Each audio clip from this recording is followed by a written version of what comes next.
Good morning to everyone. I'm Vinita Abhani, and thank you, everyone. Thank you, Sarla Billa University, for making us part of this wonderful discussion, very pertinent discussion at this time.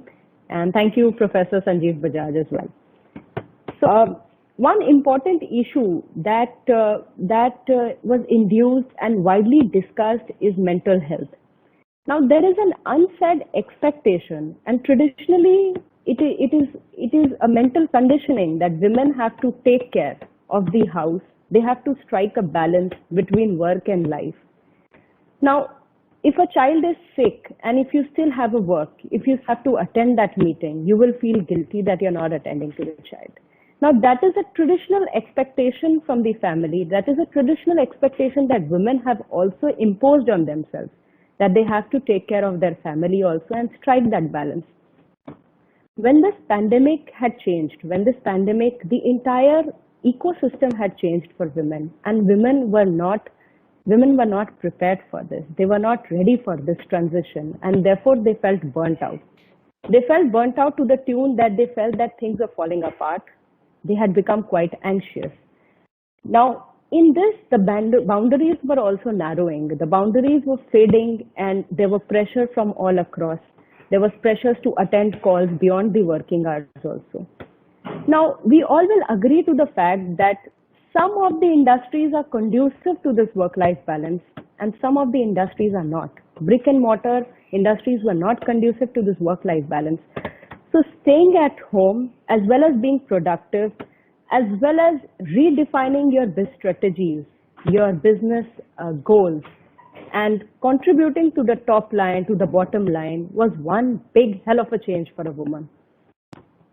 And also on top of that, there are families to take care with women. Now, if you see, the families were not used a woman staying at home, whereas not being available for home. They were physically there at home, but they were not available. Children were not attuned to this expectation that mama is there at home, but she is not attending to me.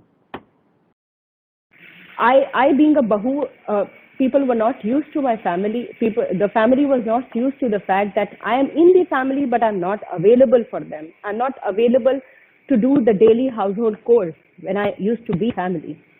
So this was one big change for women.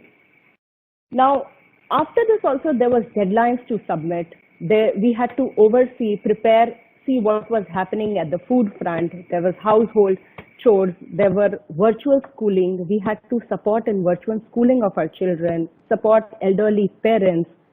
So there was tremendous pressure and change, and we were just not accustomed or attuned to this change in ecosystem that we were going through. Now, how did I would like to just draw upon some of the factors wherein how did I try myself to cope up with this change? Now, to cope up with any change, obviously this was a big change. The entire workforce was getting affected. The entire women workforce was getting affected, and mental health, a strain on mental health was inevitable. But again, this change depends on what kind of self-dialogue we have. So to what degree that we try and we want to change to this, to what degree we want to adjust, and to what degree we want to fight this back. For me, it started a day prior. What I used to do is I used to daily take a note of all the tasks, the to-dos, the activities that I used to do. There is a matrix called an urgent and an important matrix. What is urgent to you? What is important to you? So basically, I started drawing up these tasks right at the night before the subsequent day. I used to draw up that what I have to do the following day. And this really helped me. I was not so organized earlier, but I feel this pandemic had induced me to be more organized so that I can channelize my energy. So I had started organizing myself in a way. Starting your day early really helped me. So I used to start my day early. I have started my day with a little bit of yoga, a little bit of well-being exercises, and then you carry on with the day. Now, for some of us, if the work allows, it is very important to be flexible.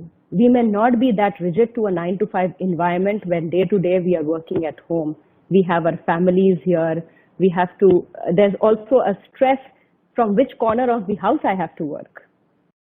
So basically we have to, wherever work allows, we have to be flexible as much as possible. It is important for us to switch off and switch on, because we cannot think about work or home or family front 24 hours. So it is very important that this is the time I have to switch off. At times, not only that self-dialogue, but the dialogue with family also really helps in coping up with this mental stress. The family has to understand. It could be your short wins. It could be the key projects that you're working with. I think if you share these short stories about work with your family, you will feel more support coming in from your family in overcoming this mental stress. Again, I feel that resorting to some of the hobbies is also very much important, which probably we as women, we were neglecting for a long time. Personally, for me, I was saving on about 1.5 hours of commuting every day. So I utilized this time, and maybe twice or thrice in a week, I used to resort to some of my hobbies. Hobbies could be anything. It could be singing, it could be painting, it could be blogging, it could also be cooking. So it is very important that we need to channelize our energy and see what suits best for us, and channelize our energy towards that hobby or towards that pastime that we enjoyed it. Apart from that, I feel that if you require help, lastly, this is the last point that I would like to focus on, that if a help is required, we must not go back in seeking that help. We must reach out to our family members, which is very important. We must reach out to our loved ones, our friends, our managers, our office colleagues, whenever we require help. Thank you, everyone. Vinita, I would like to ask you one thing which which came out of the discussion. That do you think that there is an increased need for pandemic-induced job transition, style of working, and adjustments for female employees? What's your opinion on this, Vinita? Can you repeat the question once more? We can't hear you, Vinita. Audio. Can you hear me now? No, we can't hear you. She's audible. Yeah. Yes, ma'am. You are audible.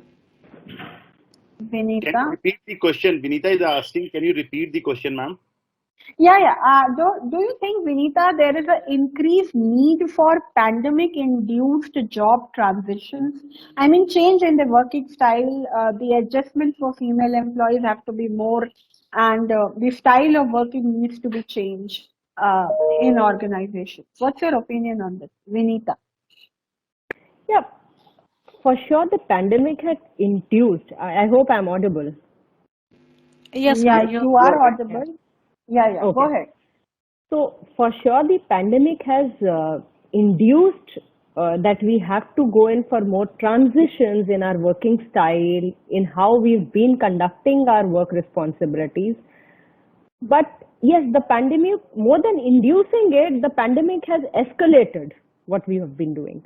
So definitely the more tuning that is required, just like what last panelist had mentioned, that now culturally also we have to be very mindful of the fact that the entire working scenario has changed, and for that we have to attune, we have to readjust ourselves. We have to enforce this in our day-to-day structure pattern. We have to recondition ourselves. We have to recondition our families also. It's like a joint thing. I mean, it cannot just happen that we women do it. We have to very well have these dialogues with our family.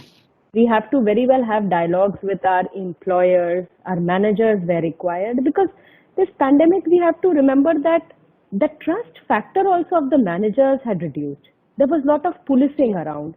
People were thinking that, what is this person doing sitting at home? Is he actually on the job or not on the job? So therefore, there is very high requirement of emotional quotient of the organization that has also come into the factors these days.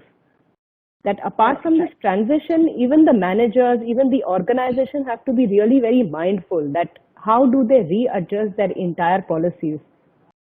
Right. True, true, true.